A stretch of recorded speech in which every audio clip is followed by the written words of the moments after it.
વિદ્યાર્થી મિત્રો, ધોરણ 10 વિજ્ઞાન પ્રકરણ 8 સજીવો કેવી રીતે પ્રજનન કરે છે એના ત્રીજા ભાગની અંદર આપણે પ્રજનન એટલે શું, એના પ્રકારો, એના પેટા પ્રકારો, એના વિશે આપણે ચર્ચા કરવાના છીએ. તો સૌપ્રથમ આપણે જોઈશું કે પ્રજનન એટલે શું, પ્રજનનના વિવિધ પ્રકારો સમજાવો. પ્રજનન એટલે શું એના પ્રકારો આપણે સમજાવવા છે. તો બતાવીએ કે જીવંત સજીવો દ્વારા પોતાની જ જાતિના સજીવોનું નિર્માણ કરવાની ક્રિયાને પ્રજનન કહે છે. પ્રજનન કોણ કરી શકશે? તો કે જીવંત સજીવો. નિર્જીવ સજીવો પ્રજનન કરી ન શકે.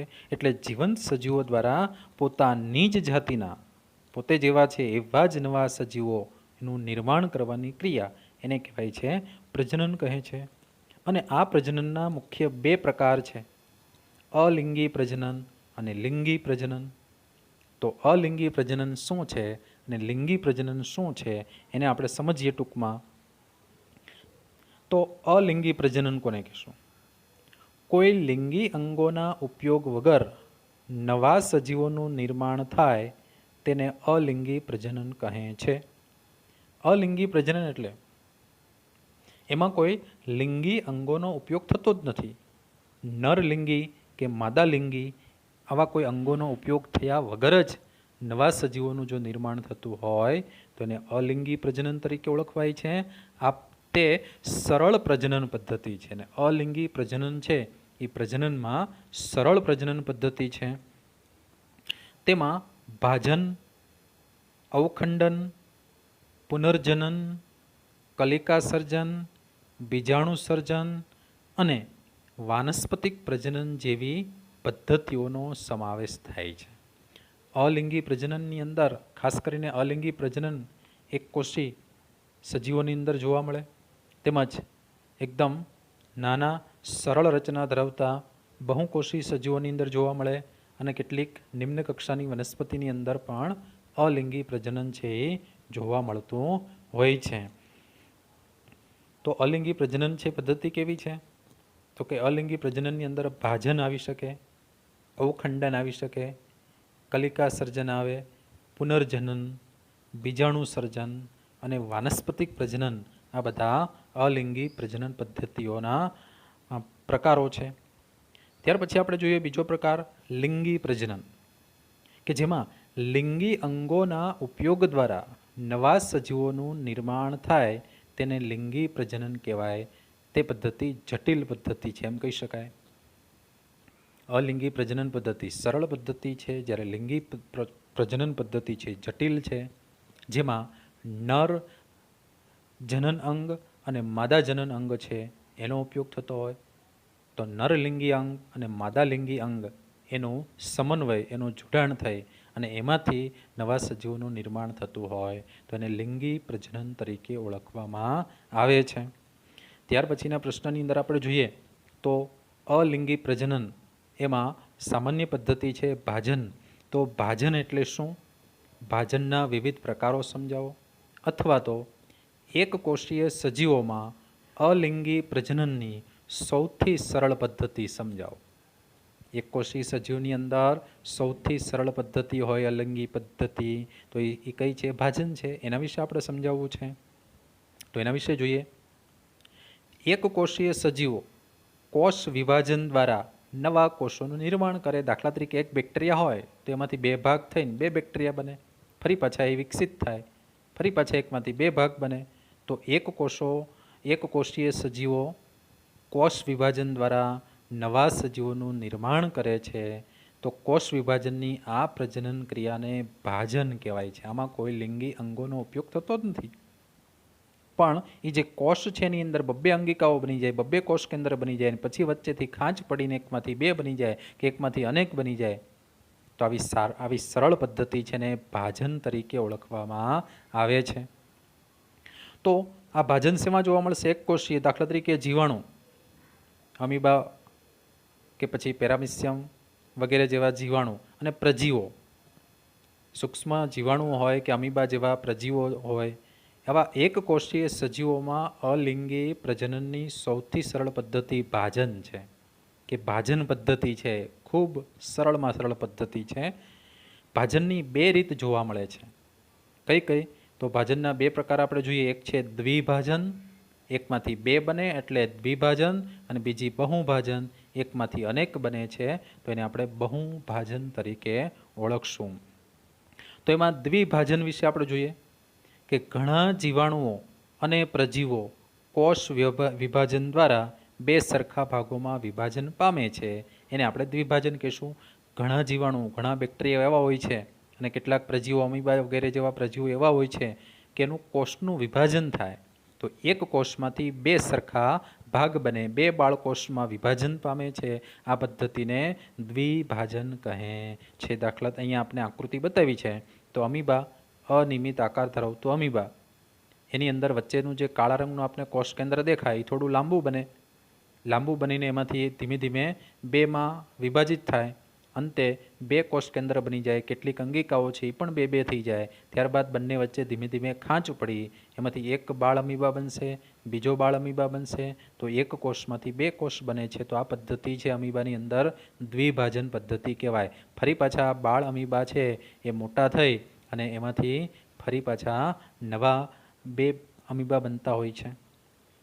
અમીબામાં કોષ વિભાજન કોઈ પણ સમતલમાં થઈ શકે. એટલે ઊભું સમતલ તો હોય એવું જરૂરી નથી. આડા પણ બે ભાગ પડી શકે, ઊભા પણ ભાગ પડી શકે. આ રીતે કોઈ પણ રીતે બે ભાગ પડી શકે છે. એટલે કોઈ પણ સમતલમાં એનું વિભાજન થઈ શકે છે.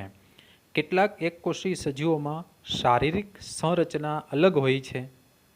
કેટલાક એકકોષી સજીવો હોય એની શરીરની સંરચના છે કેવી હોય છે, એકબીજાથી જુદી પણ પડતી હોય છે. જેમ આપણે અમીબાની અંદર જોયું એમ નહીં, પણ એની શરીરની સંરચના અલગ પ્રકારની પણ હોઈ શકે છે. ઉદાહરણ તરીકે કાલા અજાર. આ કાલા અજાર એ બેક્ટેરિયા જ છે. એ કાલા અજાર છે એક પ્રકારનો રોગ, એ રોગના બેક્ટેરિયા જ છે. તો કાલા અજાર રોગના રોગકારક જે બેક્ટેરિયા છે એ કાલા અજાર રોગના બેક્ટેરિયાનું નામ આપવામાં આવ્યું છે લેશમાનિયા. આ લેશમાનિયા નામના જે બેક્ટેરિયા છે એના કોષના એક છેડે ચાબુક જેવી સૂક્ષ્મ રચના હોય છે. નીચે આકૃતિમાં બતાવી છે. ચાબુક જેવી એક સૂક્ષ્મ રચના હોય છે. આ રચનાને અનુરૂપ લેશમાનિયામાં દ્વિભાજન ચોક્કસ આયામ તલમાં જ થાય છે. તો તમે શરૂઆતમાં જોઈ શકો છો, પહેલાં જે લેશમાનિયા બેક્ટેરિયા છે એમાં ચાબુક જેવી રચના છે. બીજા લેશમાનિયાની અંદર વચ્ચેનું જે કોષકેન્દ્ર છે થોડું લાંબુ થાય. કોષકેન્દ્ર છે એકમાંથી બે બને, બંને કોષકેન્દ્ર એકબીજાથી દૂર જાય અને ધીમે ધીમે બીજા ભાગોનું પણ એના બે કોષકેન્દ્ર છે એમાંથી બે લેશમાનિયા ધીમે ધીમે બને છે અને ચાબુકની રચના પણ બે થઈ જાય અને પછી ધીમે ધીમે એમાંથી છૂટા પડી એક લેશમાનિયા બેક્ટેરિયા છે કાલા અજાર રોગના, એમાંથી બે લેશમાનિયા બેક્ટેરિયાથી બની જતા હોય છે. પણ અહીંયા ચોક્કસ આયામ ઊભા ભાગમાં જ એનું વિભાજન થાય. જ્યારે ઓલા બેક્ટેરિયામાં તો શું હતું, અમીબામાં શું હતું, તો કે અમીબાની અંદર ઊભું અથવા આડું કે ત્રાંસું કોઈ પણ રીતે વિભાજન થતું હતું. પણ અહીંયા કાલા અજાર રોગના જે લેશમાનિયા બેક્ટેરિયા છે એનું હંમેશા ઊભા ભાગમાં જ, એટલે ચોક્કસ આયામ તલમાં જ એનું વિભાજન થતું હોય છે. ત્યાર પછી આપણે જોઈએ તો બહુભાજન. ભાજનનો બીજો પ્રકાર છે બહુભાજન.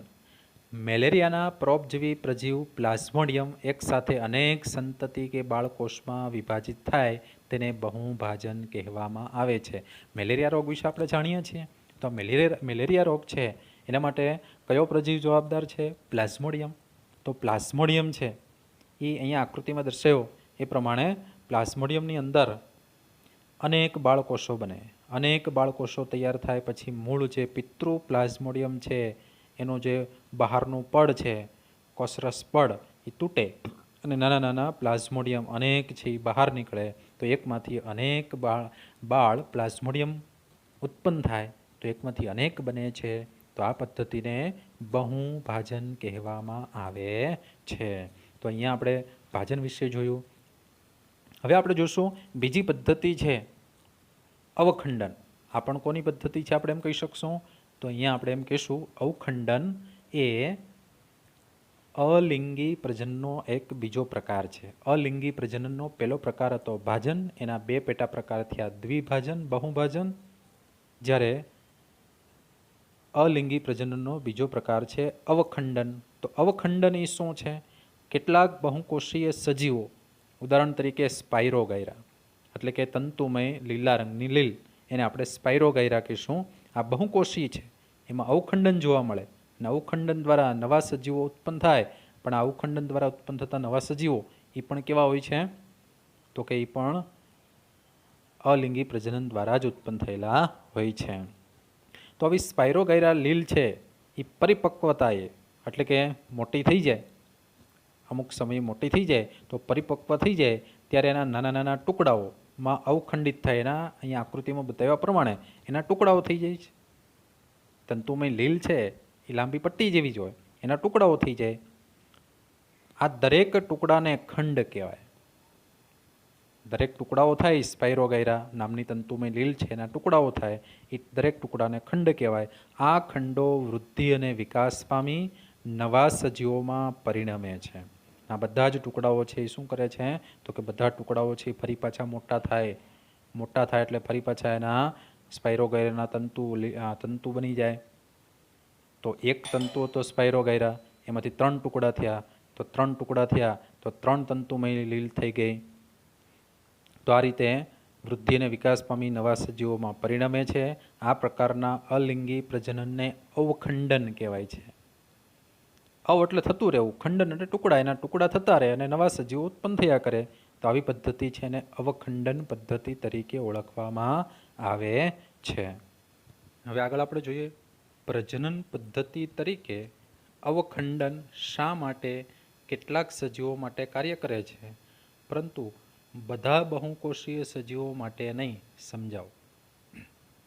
આ અવખંડન પદ્ધતિ છે કે સજીવો છે એ કેવી રીતે ઉત્પન્ન થાય? અવખંડન એટલે એમાં ટુકડા થતા રહે અને એમાંથી નવા સજીવો છે ઉત્પન્ન થાય.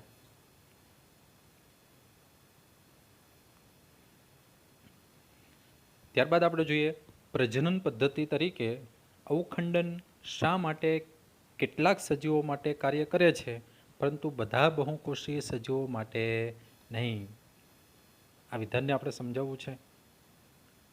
અવખંડન પદ્ધતિ હમણાં આપણે જોયું, સ્પાઇરોગાયરાની જે તંતુમય લીલ છે એના ટુકડા થઈ જાય, ટુકડા ફરી પાછા વૃદ્ધિ પામે, ટુકડા થાય વૃદ્ધિ પામે, આ રીતે અસંખ્ય સજીવો ઉત્પન્ન થાય.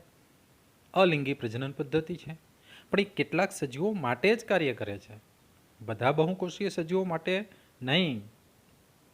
અથવા તો એમ પણ કહી શકાય કે મોટા ભાગના બહુકોષીય સજીવોમાં વધુ જટિલ પ્રજનન પદ્ધતિની જરૂરત છે. સમજાવો. અલિંગી પ્રજનન પદ્ધતિ સરળ પદ્ધતિ છે, એનો જ આ પ્રકાર છે અવખંડન. એ સરળ પદ્ધતિ છે એટલે નાના એકકોષીય કે સરળ રચના ધરાવતા બહુકોષીય સજીવો હોય એમાં જ આ પદ્ધતિ લાગુ પડે. પરંતુ મોટાભાગના જે બહુકોષીય સજીવો છે એની અંદર સરળ પદ્ધતિ નહીં પણ જટિલ પ્રજનન પદ્ધતિ છે, એટલે કે લિંગી પ્રજનન પદ્ધતિ છે એની જરૂરત પડે છે. એના વિશે આપણે સમજાવીએ. સ્પાઇરોગાયરા, કવકજાળ, સ્વરૂપી ફૂગ વગેરે બહુકોષીય સજીવોની સંરચના સરળ છે. આ સ્પાઇરોગાયરા છે બહુકોષીય છે પણ એની રચના કેવી છે? એકદમ સરળ. કવકજાળ સ્વરૂપી ફૂગ, આ એક પ્રકારની ફૂગ જ છે, તંતુમય ફૂગ જ છે.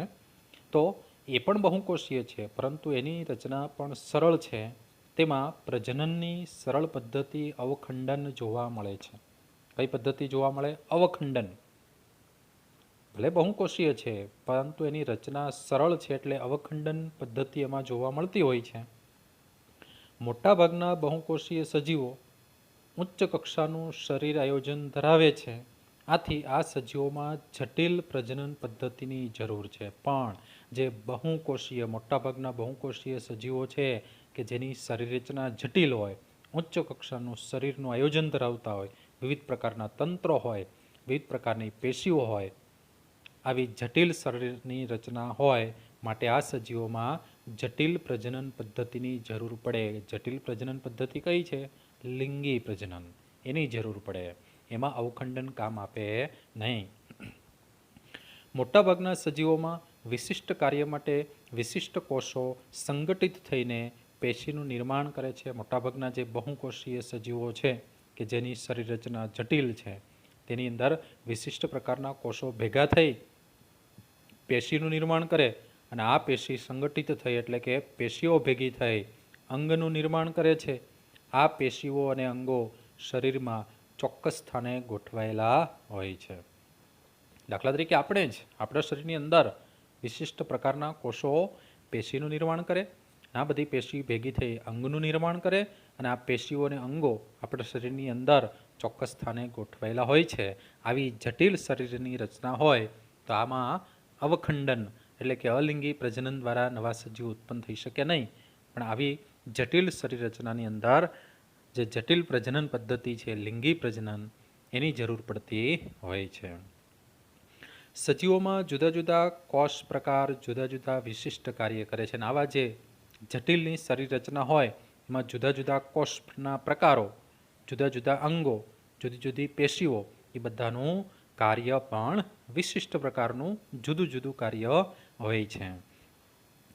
આ સજીવોમાં પ્રજનન પણ વિશિષ્ટ પ્રકારના કોષ વડે થાય છે. આ ચોક્કસ વ્યવસ્થિત પરિસ્થિતિમાં દરેક કોષ વડે કોષ વિભાજન અવ્યવહારિક છે. એટલે કે આવા જે જટિલ શરીરની રચના ધરાવતા હોય તો એવા સજીવોની અંદર પ્રજનન માટે પણ ચોક્કસ પ્રકારના વિશિષ્ટ કોષો હોય, એના દ્વારા એનું પ્રજનન થતું હોય અને આ ચોક્કસ વ્યવસ્થિત પરિસ્થિતિની અંદર આવી એક પ્રકારની ચોક્કસ એની અંદર પરિસ્થિતિ હોય કે ચોક્કસ કોષો જ ગોઠવાયેલા હોય, એ કોષ જ એની અંદર પ્રજનન કરે. તો આવી પરિસ્થિતિમાં દરેક કોષ વડે કોષ વિભાજન થવું એ અવ્યવહારિક ગણી શકાય.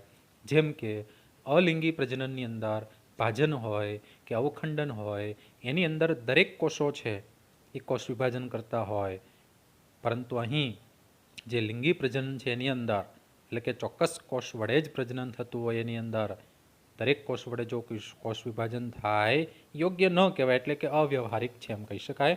આથી મોટાભાગના બહુકોષીય સજીવોમાં વધુ જટિલ પ્રજનન પદ્ધતિની જરૂરત છે. એમાં આપણે લિંગી પ્રજનન પદ્ધતિનો ઉપયોગ ન કરી શકીએ, અવખંડન પદ્ધતિનો ઉપયોગ ન કરી શકીએ, પણ એ જટિલ પ્રજનન પદ્ધતિ તરીકે લિંગી પ્રજનન પદ્ધતિ છે એની જરૂરત એની અંદર પડતી હોય છે. અને એટલા માટે જ આ પદ્ધતિઓના બે પ્રકાર છે પ્રજનન માટેના, લિંગી અને અલિંગી. તો આપણે સરળતાથી સમજી શકીએ જે સામાન્ય એકકોષી કે સળ રચના ધરાવતા એવા બહુકોષી એમાં લિંગી પ્રજનન વડે પ્રજનન થાય, નવા સજીવો ઉત્પન્ન થાય. પરંતુ જે સજીવોની જટિલ રચના હોય, બહુકોષી અને જટિલ રચના હોય તો એની અંદર લિંગી પ્રજનન દ્વારા પ્રજનન થઈ નવા સજીવો છે ઉત્પન્ન થતા હોય છે. તો આગળના ભાગની અંદર વધારે આપણે માહિતી મેળવશું. આભાર.